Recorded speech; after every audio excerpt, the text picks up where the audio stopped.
Selamat pagi Bapak Ibu Saudaraku yang terkasih di dalam Tuhan Yesus Kristus.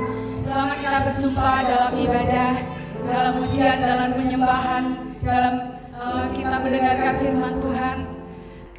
Mari kita datang kepada Tuhan, kita akan memuji, membesarkan nama Tuhan, menaikkan pujian dan persembahan kita kepada Tuhan. Hari-hari ini adalah hari-hari penantian untuk Tuhan mencurahkan Roh Kudus-Nya atas kita semua. Roh Kudus yang sudah Tuhan janjikan sebagai penolong, penghibur yang akan menguatkan, memberi pengharapan. Lihat saat ini kita memiliki kerinduan yang sama. Kami akan sujud menyembah-Mu Tuhan. Kami akan memberikan pujian kami kepada-Mu, Engkau Allah yang kudus.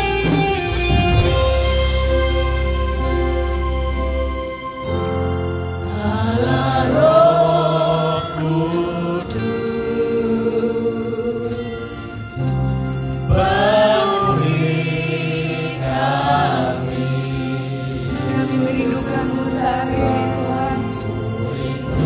Benar-benar kami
biar kuasa-Mu boleh Kau curahkan atas kami semua Tuhan. Kami menantikan-Mu Tuhan. Kami menantikan Engkau Bapa, Engkau boleh hadir bersama dengan kami. Engkau yang sudah naik ke surga dan Engkau yang berjanji akan memberikan Roh Kudus-Mu untuk mendampingi hidup kami supaya kami boleh menjalani hari-hari kami penuh dengan kuasa Tuhan. Kami tidak takut, kami tidak gentar sebab Allah akan selalu bersama dengan kami. Sehingga sampai saatnya kami boleh menantikan Yerusalem baru, Tuhan yang menyediakan tempat yang terindah bagi kami. Biar kami selalu taat dan setia melakukan perkara-perkara yang besar bersama dengan Tuhan, bersama dengan kekuatan Roh Kudus-Mu Bapa. Terima kasih Tuhan, terima kasih. Seluruh kemuliaan hormat hanya bagi nama Tuhan, Allah yang hidup, Allah yang perkasa, Bapa yang kekal, Raja damai. Engkaulah pemilik semuanya Tuhan. Terima kasih Bapa, terima kasih. Saat ini kami mau memuji membesarkan nama-Mu dan kami mau mendengarkan firman Tuhan. Biar kesemuanya yang kami lakukan boleh berkenan di hadapan Tuhan. Dan Tuhan memberkati kami semua yang sudah mempersiapkan diri untuk melayani Engkau. Biar Roh Kudus-Mu ada bersama dengan kami saat pagi hari ini. Terima kasih Bapa, kami akan mulaikan ibadah kami. Dan di dalam nama Tuhan Yesus Kristus kami sudah berdoa, kami mengucap syukur. Haleluya, amin. Kemuliaannya telah turun, kuasanya dicurahkan bagi kita semua.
kita akan nyanyikan pujikan dengan penuh sukacita. Api kemuliaannya telah tercurah dari surga.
sukacita.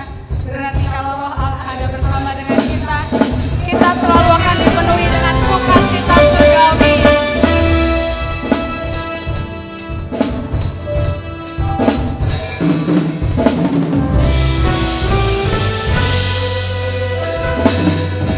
Bila Roh Allah ada di dalamku, ku kan menari seperti rot menari. Bila Roh Allah ada di dalamku, ku kan menari seperti rot menari. Ku kan menari, ku kan menari, ku kan menari seperti rot menari. Ku kan menari, ku kan menari, ku kan menari seperti rot menari. Amin. Sukacita surgawi selalu ada bersama dengan kita.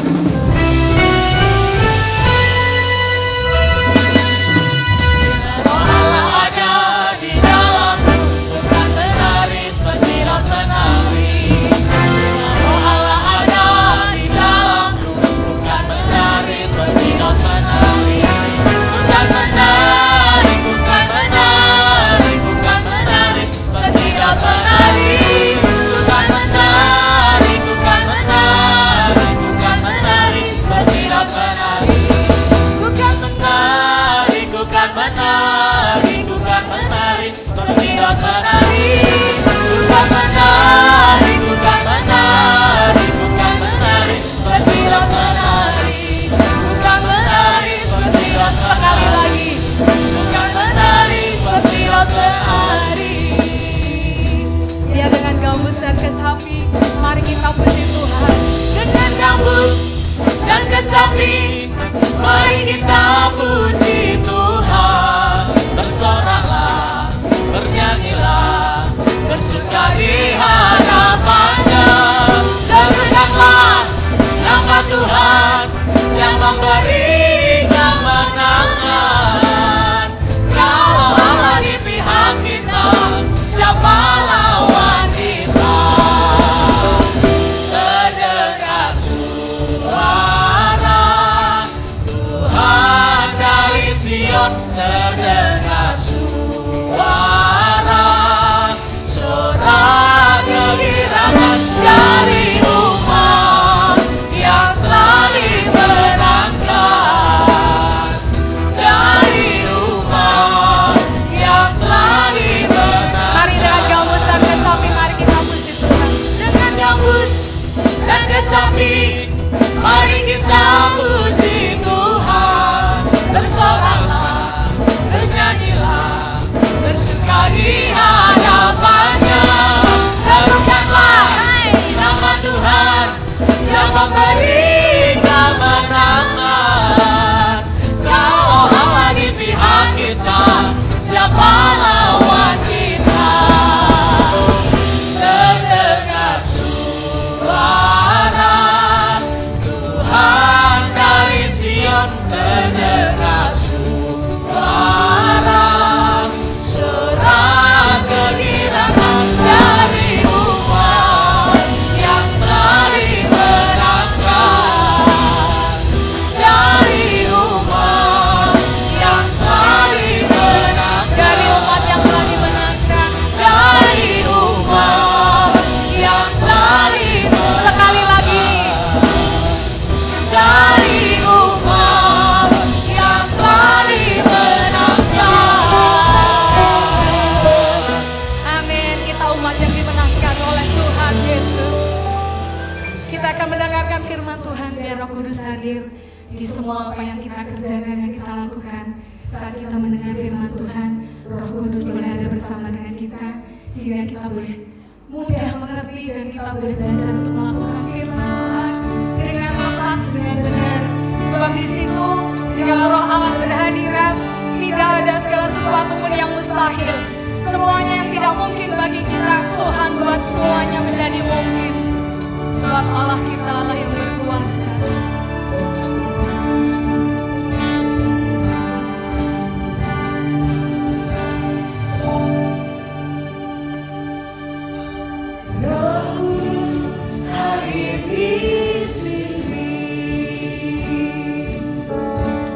Mengalir tiba itu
Memuliakan nama-Mu, kami merindukan belas kasihan dari Tuhan, supaya hidup tidak terjebak kepada kesesatan. Marilah Roh Kudus membimbing, memimpin kami kepada kebenaran-Mu. Karena kalau tidak, manusia mudah terjebak, tergelincir kepada kesesatan. Tuhan, berdoa untuk anaknya Pak Rubin Oni dan anaknya Ayub yang sakit. Tolong Tuhan Kau jamah dan sembuhkan oleh kuasa-Mu. Saudara Timotius dan istri yang di Jakarta, kiranya Tuhan menyertai, melindungi dalam sepanjang perjalanan pergi maupun pulang. Juga kalau belum sehat, Ibu Wahyu yang sakit, tolong Tuhan Engkau sembuhkan oleh kuasa-Mu. Seperti Tuhan menyembuhkan kami hamba-Mu, sembuhkan mereka semua. Firman-Mu akan kami sampaikan, berkatilah ya Tuhan. Dalam nama Tuhan Yesus Kristus, kami peraskan doa ini. Haleluya. Amin. Di sini saya akan menyampaikan ada dua hikmat, dua kekuatan yang dimiliki oleh anak Daud, yaitu Salomo dan Yesus, sama-sama anak Daud. Salomo anak Daud secara badani, tapi Yesus anak Daud secara rohani. Kita akan belajar firman Allah ini. Kenapa manusia mudah tersesat? Tapi kenapa ada manusia yang sangat kuat ini? Supaya kita mau pilih mana. Kalau ingin mudah tersesat, ikuti jejak Salomo. Gampang sekali tersesat. Dah diawali berapi-api, hebat, tahu-tahu merosot. Tapi kalau hikmat yang di dalam Yesus memiliki kekuatan yang luar biasa. Dari awal sampai akhir tetap sama. Inilah perbedaannya. Mari kita baca dalam 1 Raja-Raja pasal 11 ayat pertama sampai ayat 13 ya.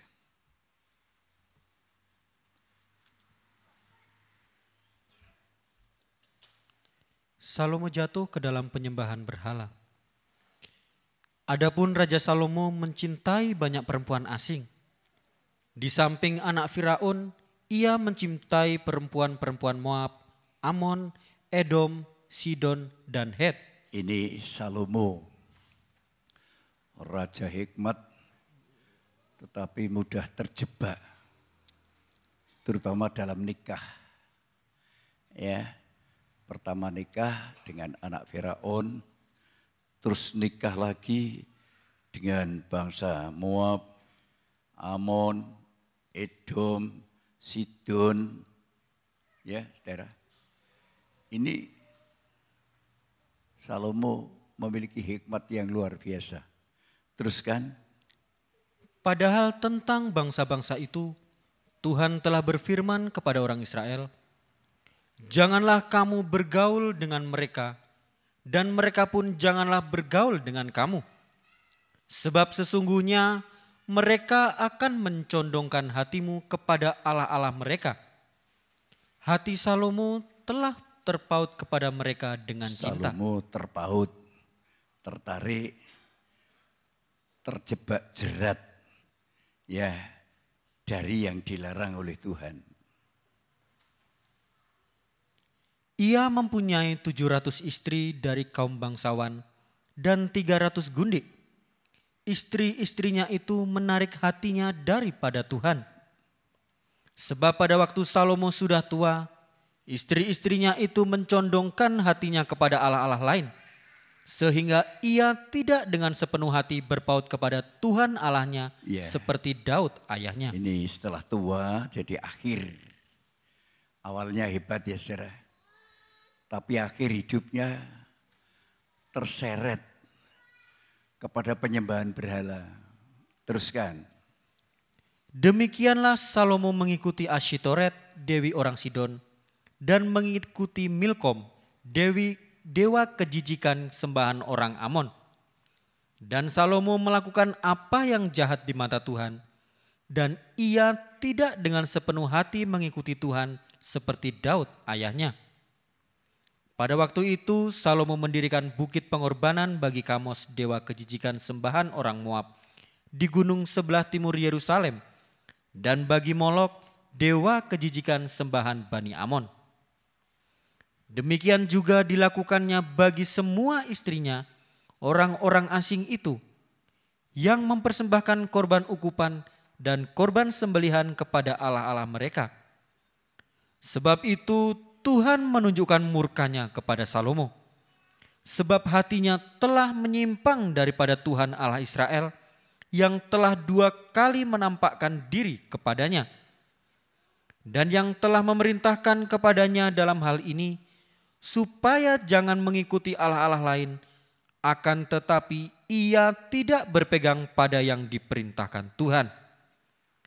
Lalu berfirmanlah Tuhan kepada Salomo, oleh karena begitu kelakuanmu, yakni engkau tidak berpegang pada perjanjian dan segala ketetapanku yang telah kuperintahkan kepadamu, maka sesungguhnya aku akan mengoyakkan kerajaan itu daripadamu dan akan memberikannya kepada hambamu.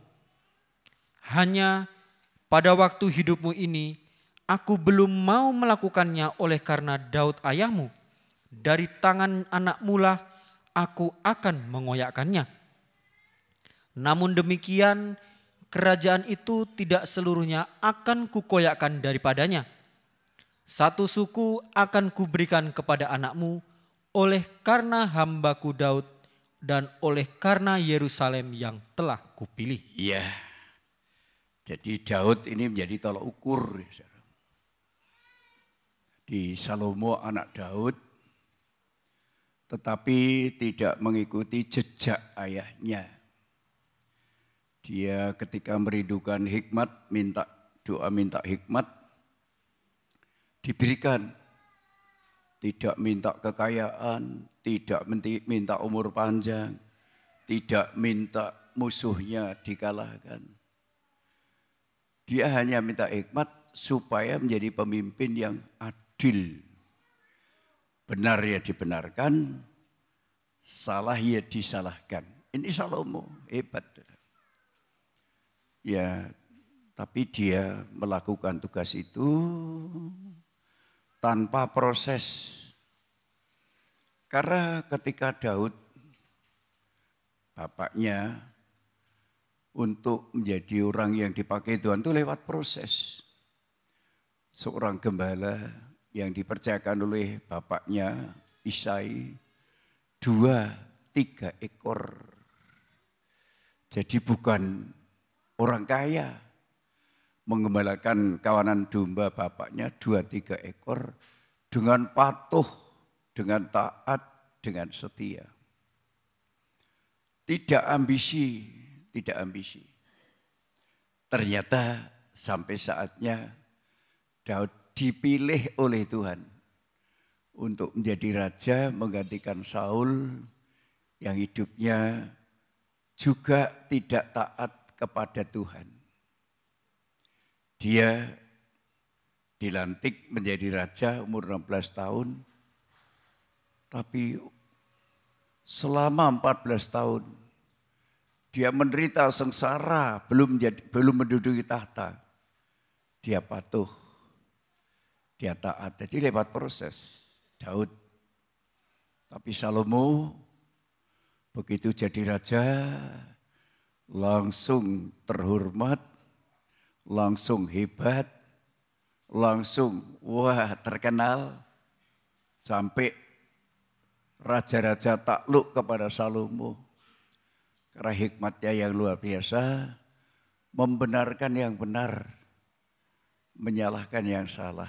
Ini Salomo anak Daud memiliki hikmat yang luar biasa. Kita belajar ya saudara, supaya kita tidak sombong. Kalau mungkin kita berhasil langkah awal, tapi lewat proses atau tidak. Dia membangun bait Allah, membangun gedung. Ya, dia sudah dari Daud. Daud membangun bait Allah dilarang karena banyak menumpahkan darah. Salomo yang dilayakkan, Raja Tirus, setor kayu apapun yang diperlukan. Emas, perak, tembaga, semua siap.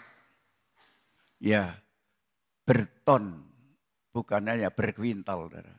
Ton, emas. Bayangkan saudara, hingga semua dilapis dengan emas. Siapa hendak kagum? Ratu Seba kagum mendengar hikmat Salomo. Dia datang mau menguji Salomo, apa benar? Benar. Bahkan dia berkata, yang didengar dengan fakta, separuhnya aja tidak ada. Ini Salomo. Tetapi ternyata hikmat yang dari Allah Salomo anak badani, Yesus juga anak Daud dalam Matius 1 ayat 1. Yesus Kristus anak Daud, anak Abraham. Ya. Ini kalau tanpa proses orang Kristen hati-hati. Kalau saudara hanya mengejar yang lahiriah tanpa proses hati-hati. Ya hati-hati. Ini sudah ada contoh dalam Alkitab. Ya jatuh. Itu Salomo. Kerajaannya terkoyak. Tuhan hanya mengingat janji kepada Daud. Hingga masih ada satu suku Yehuda yang dipimpin oleh Rehabeam. Tapi hambanya Yerobeam memimpin 10 suku. Jadi Rehabeam memimpin 2 suku. Ya saudara, ini kalau kita perhatikan benar-benar buat saya menjadi pelajaran. Jadi saya tidak boleh mengajarkan kepada siapapun hanya mau mencari enaknya. Aku sudah tua gini, apa aku pernah berharap pada anakku? Tidak. Apa berharap pada cucuku? Tidak. Tapi kalau ada perbuatan untuk saya terima. Tapi hatiku sampai hari ini, aku tidak pernah berharap kepada anak maupun cucu. Harapanku satu, hanya kepada Tuhan. Kuat. Kalau sudah mulai berharap pada orang tua, berharap pada anak, anak berharap pada orang tua. Wah, hati-hati saudara. Hati-hati.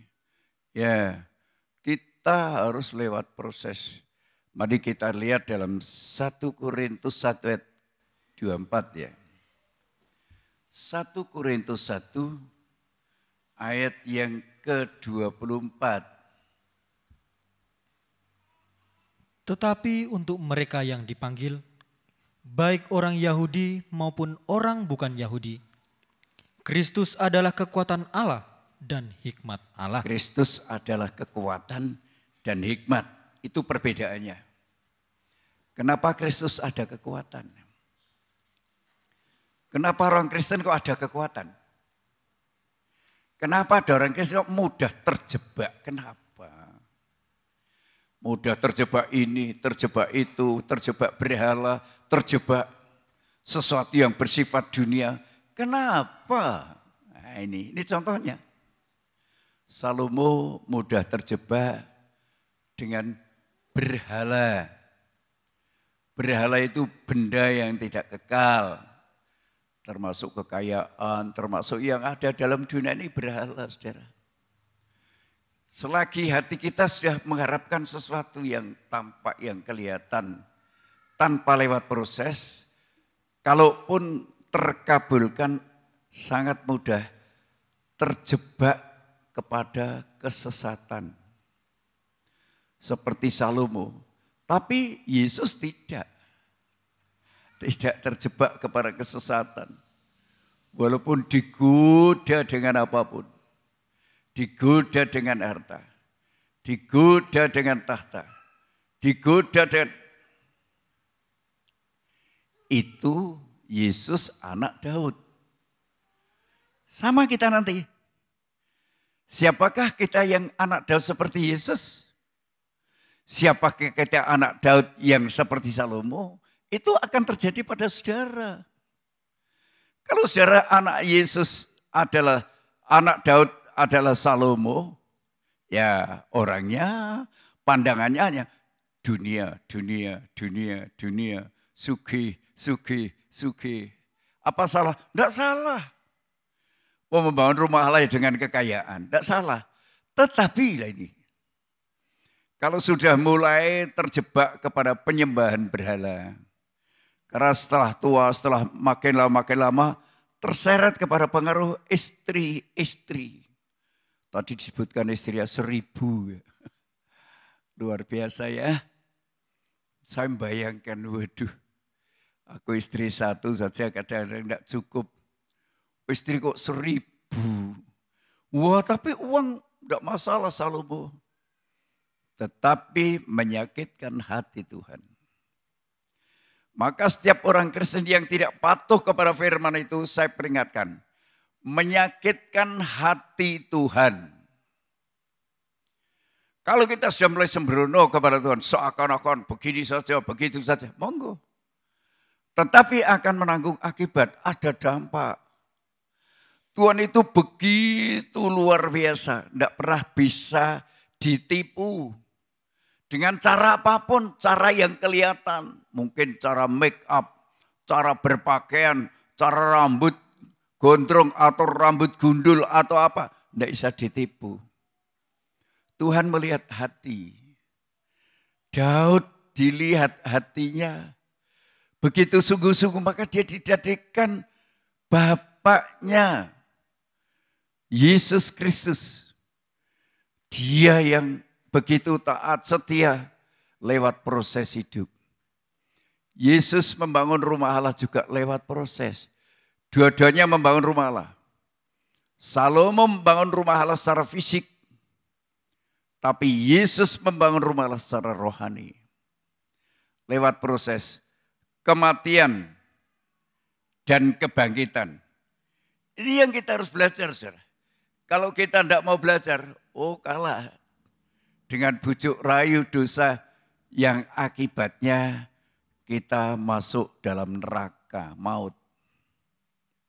Memang sekarang kita bisa tertawa ya saudara. Bisa wah apa saja ya. Sekarang saya tidak mau terjebak kepada kesesatan. Saya mau tetap hanya berharap kepada Tuhan. Manusia hanya dipakai Tuhan. Saudara hanya dipakai Tuhan. Jangan ada yang merasa sombong. Tapi kalau saudara tidak mau dipakai Tuhan, itu hak saudara. Jadi bukan aturan. Ini firman Allah yang harus diperhatikan. Apa yang saudara buat harus dibuat untuk Tuhan karena kaitannya. Hidup ibadah, hidup melayani tujuannya adalah keselamatan. Yang bukti selamat hanya Yesus. Hanya Yesus satu-satunya yang selamat dari maut. Dan keselamatan yang dari Yesus itu dicurahkan, diturunkan kepada saya dan saudara. Ini saya pegang. Jadi kalau aku dipanggil Tuhan sewaktu, aku selamat dah. Tidak ada pikiran lain aku. Aku selamat sudah. Saudara tidak usah nangisi, tidak usah bingung. Aku selamat sudah. Karena aku berpegang pada firman. Aku bukan berpegang pada pikiranku sendiri, kepada nasihat si A, si B, si C. Tidak. Aku berpegang kepada firman Allah yang tertulis dalam Alkitab. 1 Korintus 15 ayat 55 sampai 57.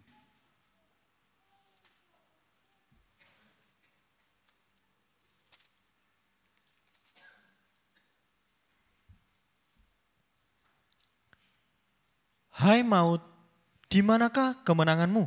Hai maut, di manakah kemenanganmu? Hai maut, di manakah sengatmu? Hai maut, di mana sengatmu? Sengat maut ialah dosa. Sengat maut ialah dosa. Dan kuasa dosa ialah hukum Taurat. Kuasa dosa hukum Taurat. Tetapi syukur kepada Allah yang telah memberikan kepada kita kemenangan oleh Yesus Kristus Tuhan kita. Iya. Jadi kemenangan Yesus itu bukan untuk dia sendiri. Beda kalau kita kemenangan kita untuk diri sendiri. Tidak saya berikan pada anak saya. Tidak bisa saya berikan pada jemaat. Tidak bisa saya berikan pada cucu. Tidak bisa. Tapi kalau kemenangan Yesus diberikan kepada kita. Luar biasa ini. Saudara selamat, aku selamat. Tidak bisa aku memberikan pada anakku. Ya, anakku harus mendapat keselamatan dari Yesus. Cucuku harus mendapat keselamatan dari Yesus. Tidak bisa mengharapkan orang tua. Tidak bisa. Tapi Yesus Kristus sudah menang dengan maut. Hai maut, di mana kemenanganmu? Hai maut, di mana sengatmu? Sengat maut ialah dosa. Yesus menang dengan dosa. Apakah saya dan saudara sudah menang dengan dosa? Yang tahu saudara. Ya, apakah saudara terikat dengan dosa? Dengan berhala? Dengan benda-benda dunia yang dalam bentuk indah, emas, perak? Atau yang lain, saudara terikat itu hingga lupa tidak ada kemampuan untuk beribadah pada Tuhan dengan baik. Yang tahu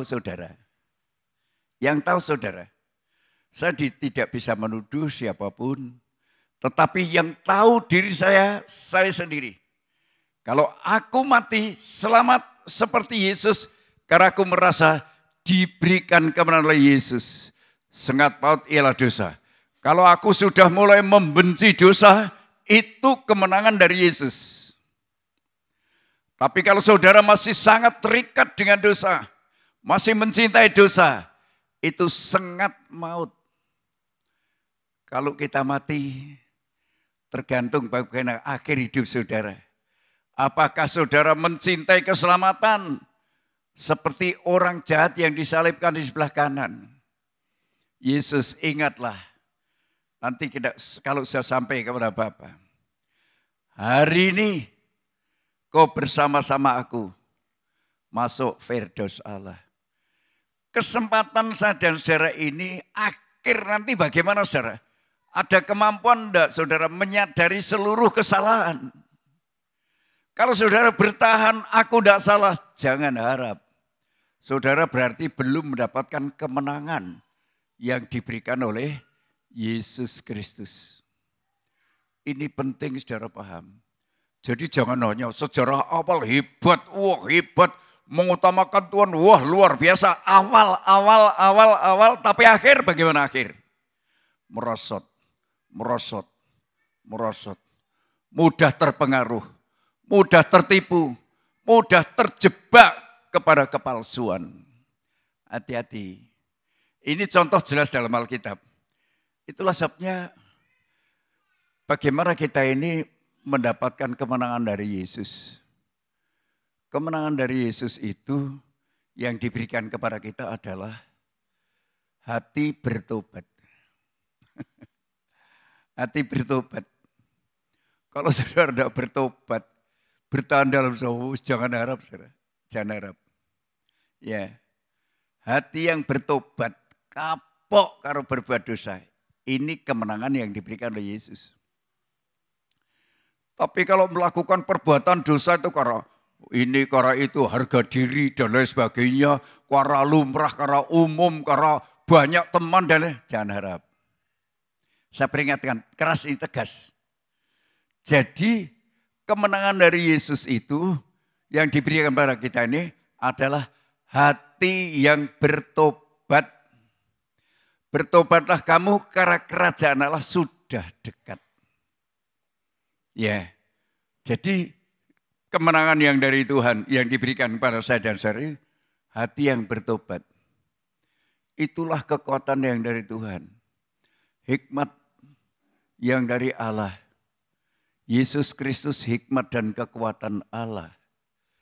Kalau kita tidak bertobat, baik-baik kembali kepada perbuatan jahat, kembali kepada perbuatan jahat.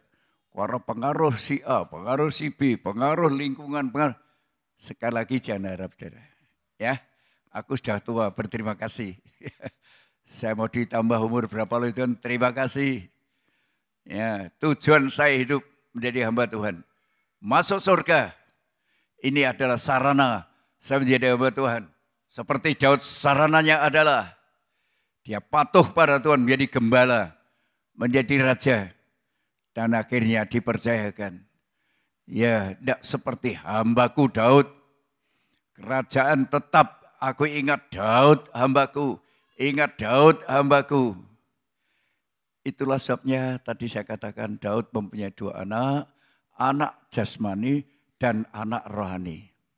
Kalau Kristenmu sampai hari karakter jasmani, waduh saudara, sulit menolak dosa, sulit. Ya, tapi kalau karakter rohani ditegur, mudah sadar. Bukan mudah sakit hati, bukan mudah marah, tapi mudah sadar. Kisah Rasul pasal 3 ayat 19. Kisah Rasul pasal 3 ayat 19.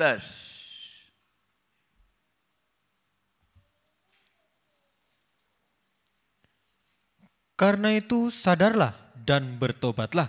Karena itu sadarlah dan bertobatlah. supaya dosamu dihapuskan. Nah ini, sengat maut apa tadi? Dosa. Sengat maut dosa. Kuasa dosa hukum Taurat. Hai maut, di mana kemenanganmu? Hai maut, di mana sengatmu? Sengat maut ialah dosa. Nah ini karena itu sadarlah dan bertobatlah supaya dosamu dihapuskan. Jadi orang Kristen tanpa pertobatan itu dosanya utuh. Maka angel diomong itu. Angel. Diomong ngantek koyo ngopo angel, Dera. Tapi kalau diomongi perkara dunia, wes. Cepat lari, cepat berangkat. Ya, kalau terkait dengan keuntungan duniawi, wes. Tapi kalau perkara surgawi, sulit hidup tanpa pertobatan. Hanya perasaannya ini, perasaannya itu, merasa hebat, merasa benar, dan lain sebagainya, hanya perasaan. Tetapi yang jelas, ya kalau tanpa pertobatan, aku bersyukur, saudara. Jadi orang Kristen karena panggilan, jadi hamba Tuhan karena panggilan, saya bersyukur. Saya bisa meninggalkan semuanya. Satu demi satu, sampai sekarang usia lanjut nih, waduh. Saya bahagia banget, bahagia banget. Rasanya hatiku penuh sukacita. Doaku untuk anak cucuku, kalau aku ditolong Tuhan, dihapus segala dosaku, anak cucuku minta dosa dihapus oleh Tuhan lewat pertobatan. Kalau aku nanti melihat anak cucuku bertobat, tanda-tanda penghapusan dosa. Tapi kalau melihat masih tetap menteles, ya tidak sadar atas kesalahannya, tanda-tanda tidak bertobat, tanda-tanda hidup dikuasai oleh maut. Ini perlu kita mengerti, sebab nanti ada contoh, ya kalau orang yang bertobat, orang yang di dalam hikmatnya Kristus, ya Kristus hikmat dan kekuatan Allah itu ternyata menang dengan maut. Sengat maut dikalahkan. Orang dipertahankan. Gampang loro hati, gampang kesinggung, gampang, wah saya serius dari itu. Tapi untuk apa? Untuk apa saya pertahankan? Kok sakit hati dengan si A, dengan si B. Alangkah indahnya kalau saya balas mereka dengan kebaikan. Tunjukkan kebaikan, tunjukkan ramah tamah, bukan kebencian. Itu saya. Wah senang sekali saudara. Hingga hati itu tidak ada musuh sama sekali. Dengan siapapun adalah aku mengasihi. Kasihilah semua orang. Kalau kamu mengasihi semua orang, hidup di dalam terang. Yang sama dengan aku adalah terang. Dosa dihapus. Jadi kalau dosa dihapus itu ya digoda tidak tergoda. Contohnya siapa? Yesus tanpa dosa. Digoda dengan kekayaan. Oh, dengan kekayaan saudara. Dengan kedudukan. Ya. Digoda. Syaratnya menyembah iblis.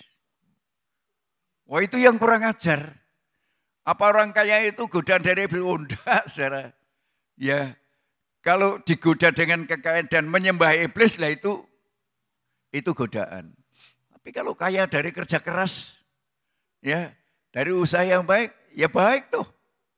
Tapi ingat kalau sudah kaya, jangan lupa. Ya, kalau kekayaan itu hanya dari kekuatan sendiri melupakan Tuhan, ya hati-hati. Mumpung masih ada waktu. Ya, saya sudah menikmati ini semua. Maka walaupun saya sakit seperti fisik lemah, ya saya tetap melayani. Persiapan firman untuk Rebo, persiapan firman untuk minggu yang akan datang. Kebaktian Pantekosta, kepenuhan Roh Kudus. Wah, saya tetap semangat. Bergumul siang malam. Hari-hari aku cuma baca Alkitab. Di depanku kitab yang dibelikan oleh anakku besar ya. Besarnya 2 kali daripada Alkitab nih. Hurufnya waduh, saya puji Tuhan. Bisa baca terus. 1 hari kadang-kadang 1 kitab. 2 hari 1 kitab. 1 raja-raja, 2 raja-raja. Ya saudara, 3 hari dan selesai. Waduh, ini yang saya rasakan. Jadi aku enggak bisa pisah dari itu. Misal dilarang, oh enggak bisa. Kalau dulu dilarang karena tab, pengaruhnya luar biasa. Nek bisa enggak usah saudara, baca Alkitab saja. Ya saya yang sudah terlanjur, tadi golek enake, gampange, maca Alkitab wis. Wah, luar biasa, tapi sekarang dampak.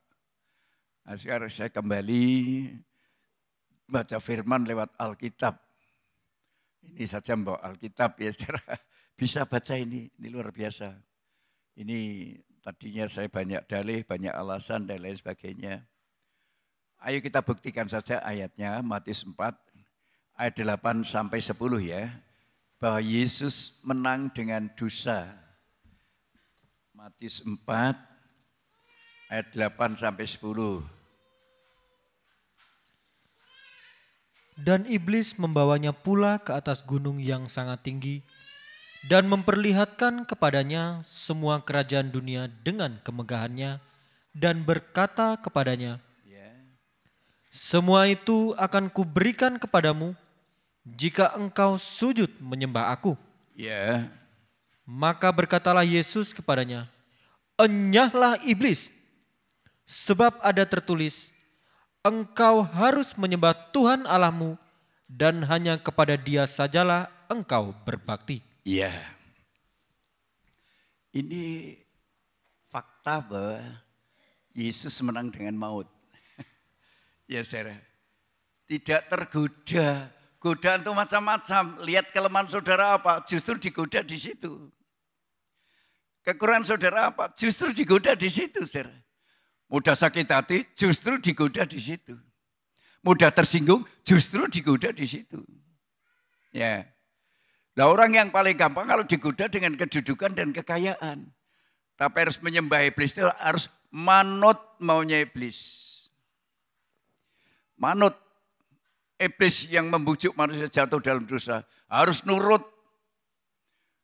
Ya. Kalau nurut maunya iblis, iblis tertawa ngakak.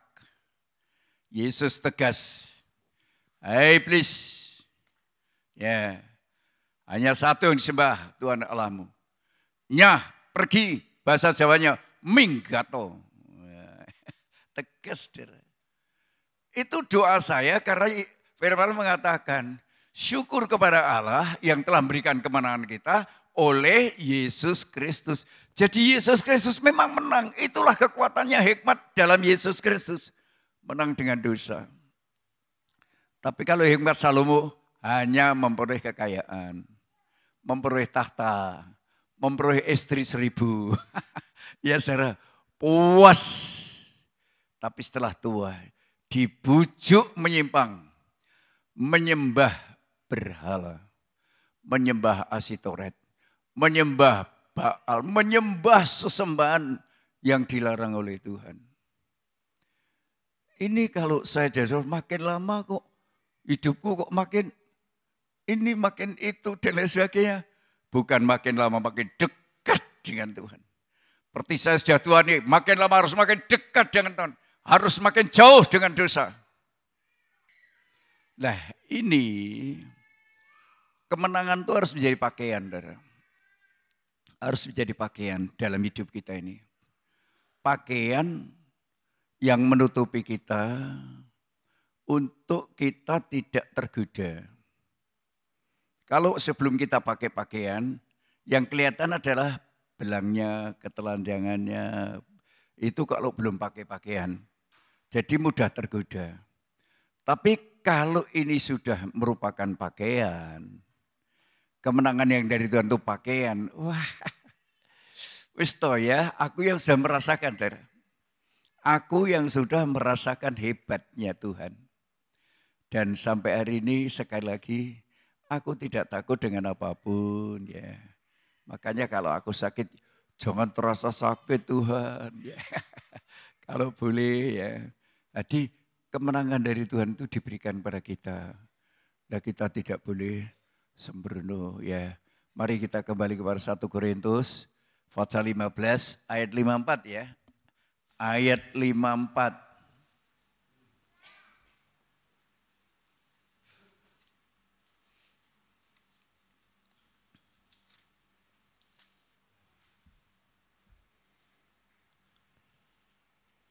Dan sesudah yang tidak dapat binasa ini, mengenakan yang tidak dapat binasa, Ya.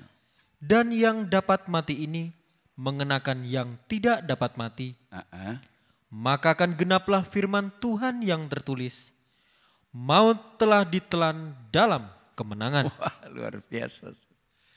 Kalau itu yang tidak binasa sudah jadi pakaian, sudah kita kenakan, sudah jadi perilaku, jadi tingkah laku, saudara. Dilihat orang, ya, jadi saksi di sana sini. Itu kalau sudah menjadi pakaian, yang tidak dapat mati sudah kita kenakan. Yang tidak dapat binasa sudah kita kenakan, maka terjadilah maut ditelan di dalam kemenangan. Apalagi yang kita takutkan, saudara? Tidak ada yang kita takutkan. Yang menakutkan itu kalau kita masih menggunakan pakaian yang binasa. Karakter, sifat tabiat lama, dipertahankan karena harga diri dan ya monggo saudara. Karena yang berpakaian yang tidak dapat binasa itu, wah tidak lumrah saudara, tidak lumrah. Tapi pakaian yang dapat binasa, lumrah, umum, banyak teman dan lain sebagainya. Itu begitu, sekarang tergantung kita. Mau mengenakan enggak? Pakaian yang tidak dapat binasa itu apa toh? Pertobatan. Kapok karo dosa. Aku tidak akan berbuat lagi. Itu namanya pakaian. Bukan saya dipakai nanti ditelanjangi lagi. Dipakai ditelanjangi lagi. Bukan itu. Dikenakan. Jadi kita tetap bertobat. Melawan dosa apapun. Dalam nama Yesus. Menang. Tapi kalau di gereja pakai. Nanti di luar sudah dilepas lagi. Di gereja dipakai lagi, di luar dilepas lagi. Karena apa? Banyak orang, dilihat orang, wah, tidak banyak temannya. Nah ini saudara, ya bukan hanya keselamatan fisik, tapi keselamatan jiwa. Ayo kita melihat contoh, Kisah Rasul pasal 9. Ayat 1 sampai 9.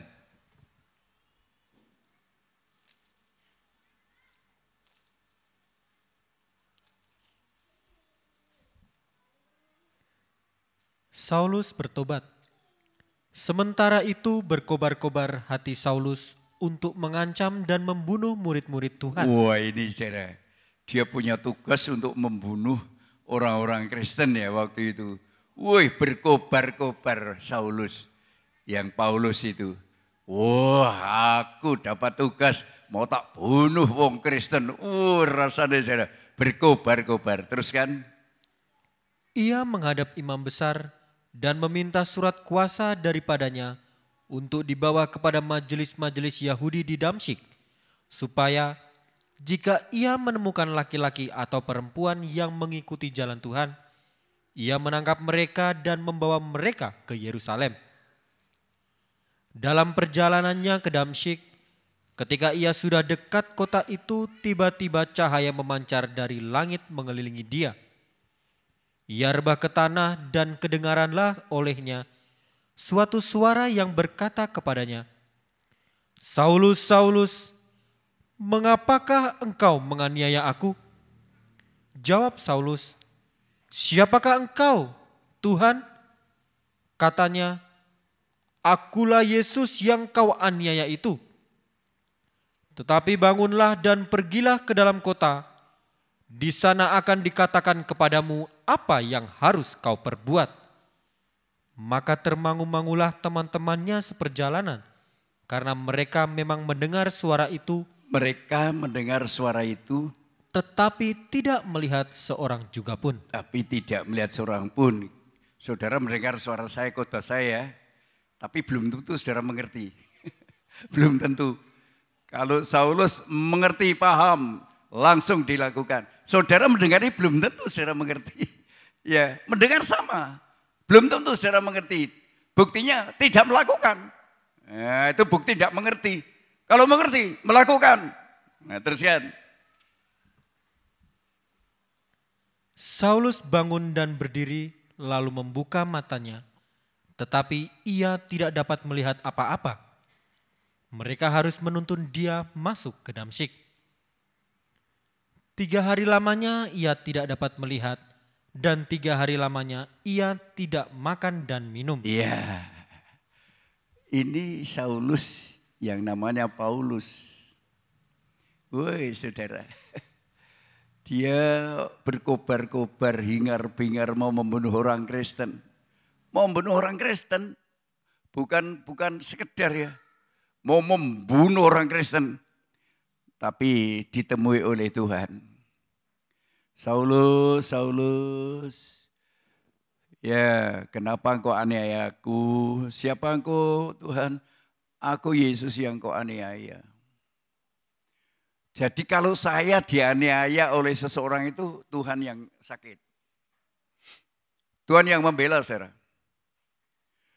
Kalau saudara sungguh-sungguh ya kepada Tuhan, dia aniaya, Tuhan yang sakit. Tuhan yang akan balas. Tidak perlu kita khawatir apapun, takut apapun saudara. Teraniaya oleh persoalan apapun tidak perlu takut. Paulus benar-benar dan pergilah ke Damsyik. Yang orang diancam mau dibunuh, Ananias.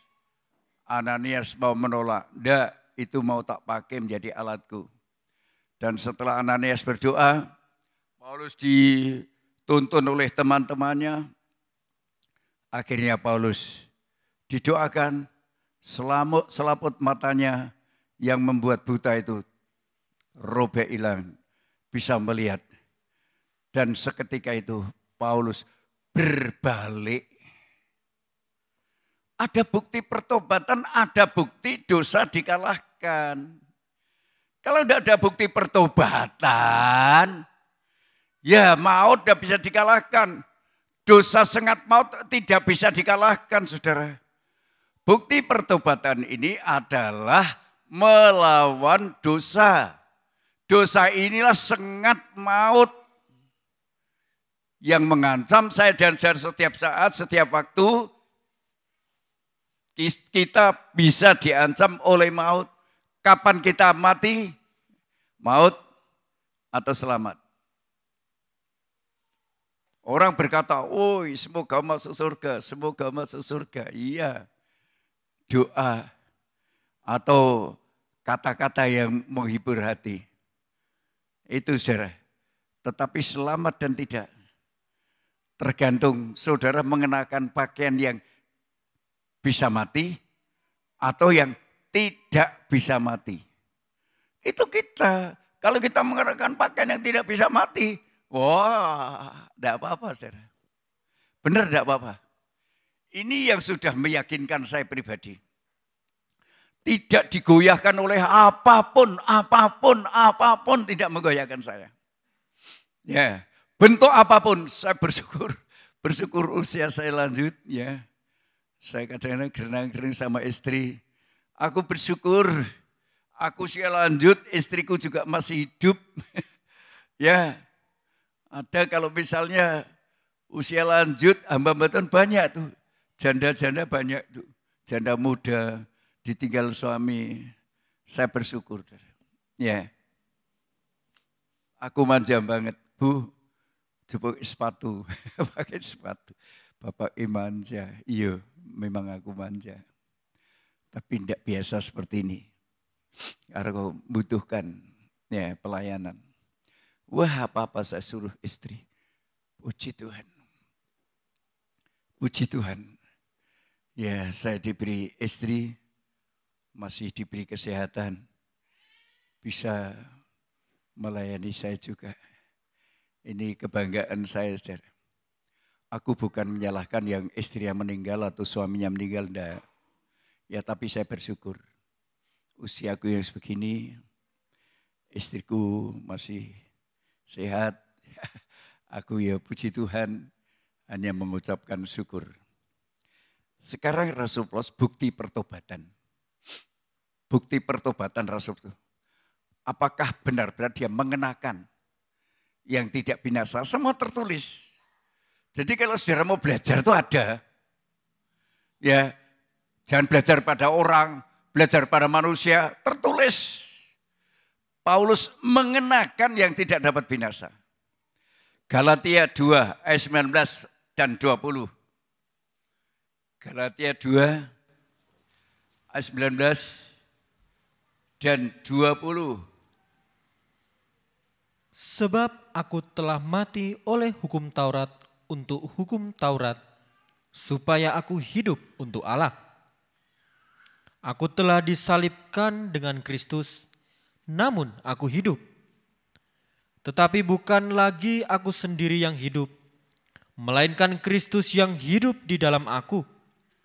Dan hidupku yang kuhidupi sekarang di dalam daging adalah hidup oleh iman dalam Anak Allah yang telah mengasihi aku dan menyerahkan dirinya untuk aku. Ini Paulus mengenakan Kristus. Jadi Kristus ini bagi Paulus itu sudah segalanya, saudara. Bukan cuma di gereja. Wah, kayaknya kalau di gereja Kristus hebat. Tapi kalau di luar gereja, Kristus apa itu? Hati-hati, saudara. Rasul Paulus mengenakan Kristus sebagai pakaian. Yang tidak binasa dikenakan dalam hidupnya. Bukan di gereja kayaknya sorak-sorai. Ya semua hebat. Tetapi di luar gereja ditelanjangi Kristus. Ya, aku bukan orang Kristen. Kayak Petrus, aku tidak kenal Yesus. Menelanjangi Yesus. Tetapi untung diperingatkan. Lewat ayam berkokok. Kuku kuru bertobat. Coba saudara, sekarang di gereja kelihatan saudara alim. Kalau di luar gereja bagaimana saudara? Yang tahu saudara, saya tidak akan menuduh siapapun. Alim enggak saudara? Mengenakan Kristus enggak? Ditampilkan enggak Kristus? Ini saudara yang tahu. Kalau Kristus tetap ditampilkan, wah. Ya, hidupku untuk Kristus. Kalau mati, untung. Itu Rasul Paulus. Kalau hidupku untuk Kristus. Kalau mati, aku beruntung. Maka ayo belajar pada firman Allah. Belajar pada Alkitab. Bukan belajar kepada sejarah. Hanya sejarah, hanya dongeng. Ya, tetapi tidak mau belajar kepada firman Allah yang sesungguh-sungguhnya. Maka orang seperti Paulus ini tidak menolak apapun yang diizinkan oleh Kristus. Tidak menolak. Karena harga mati. Kristus bagi Paulus harga mati. Kalau saya dan saudara, Kristus harga mati. Tidak seperti Salomo. Terseret kepada wanita-wanita yang membujuk untuk menyembah berhala. Karena merasa sudah tua, istrinya masih muda, cantik-cantik. Membujuk dia, ya dengan bujuk rayu. Salomo jatuh dalam dosa. Kalau saya dan saudara sungguh-sungguh pada Tuhan, hebat saudara. Tidak usah takut menghadapi apapun. Ya, mati tua, mati muda, mati setengah baya, mati sakit, mati tanpa sakit. Ayo persiapan. Ya, Rasul Paulus mengenakan Kristus dalam situasi seperti apapun. Yang terakhir Galatia 6 ayat 14.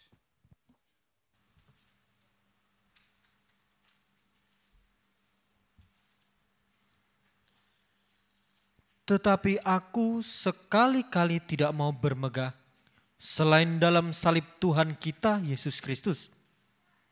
Sebab olehnya dunia telah disalibkan bagiku dan aku bagi dunia. Ya.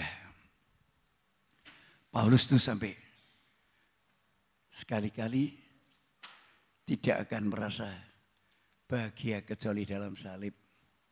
Ya dikatakan, ya dalam firman Allah, tapi aku sekali-kali tidak mau bermegah kecuali salib.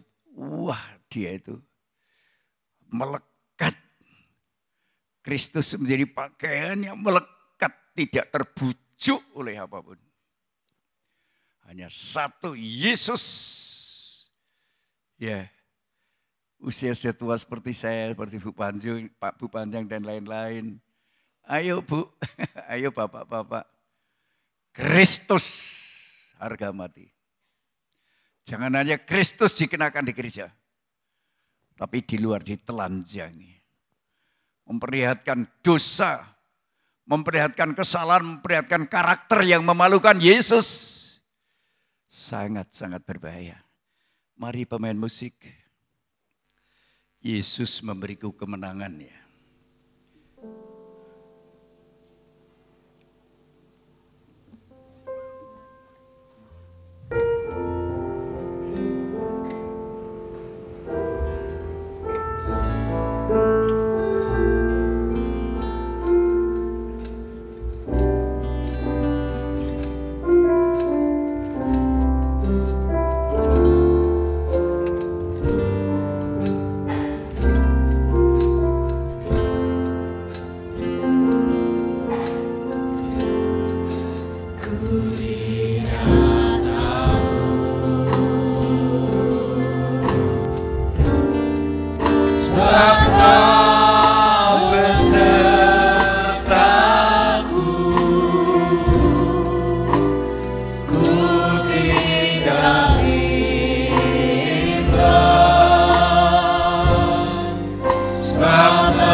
Yesus sudah menjadi pakaian.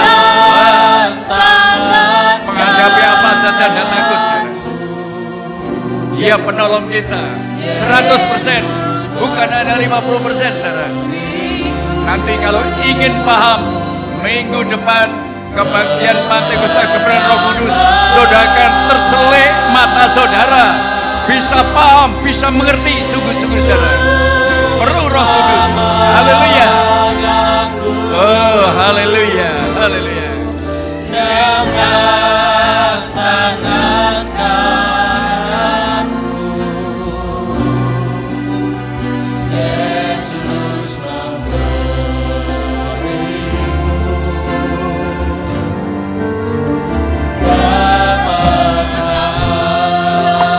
Mari kita bangkit di sana.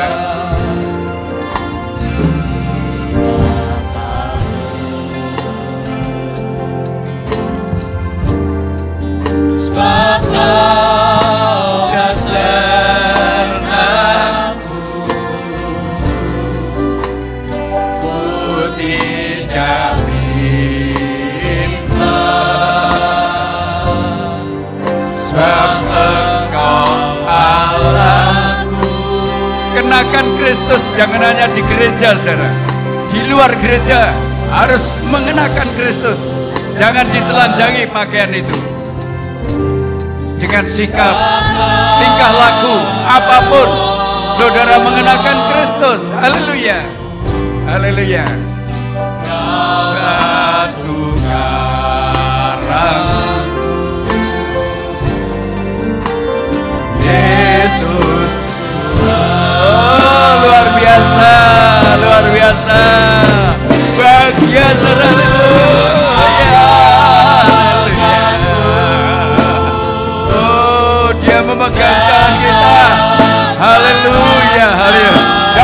takut, tidak usah gentar. Dia yang sudah mengalahkan maut, saudara.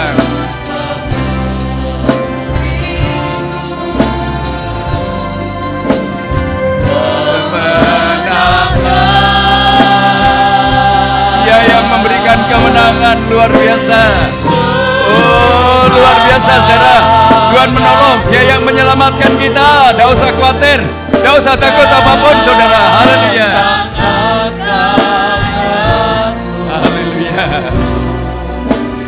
Yesus memberiku kemenangan. Yesus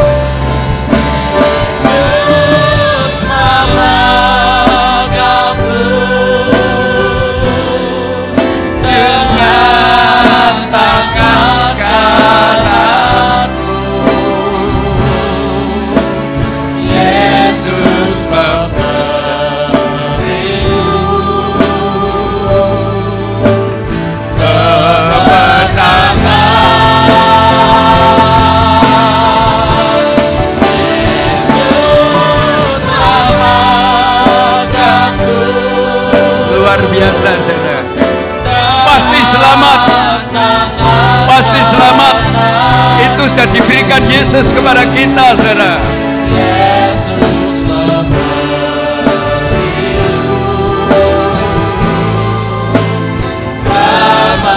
Yesus memberiku kemenangan. Yesus memberiku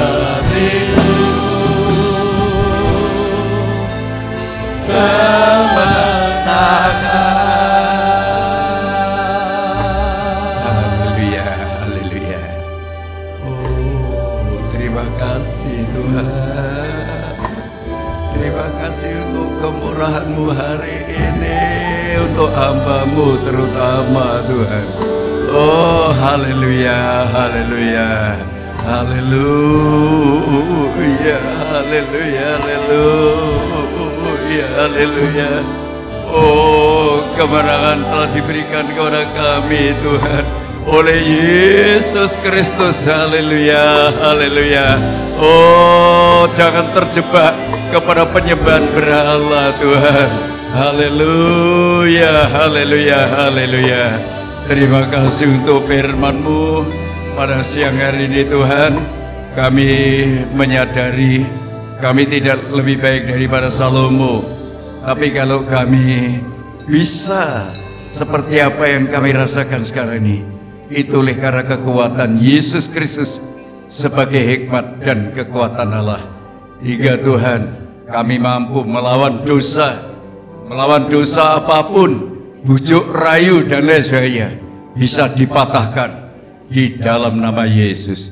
Oleh sebab itu Bapa, tolonglah jemaat-Mu semua hari makin membawa kepada kekacauan, kesulitan, kesukaran lewat penyakit, lewat ekonomi, lewat bermacam-macam hal.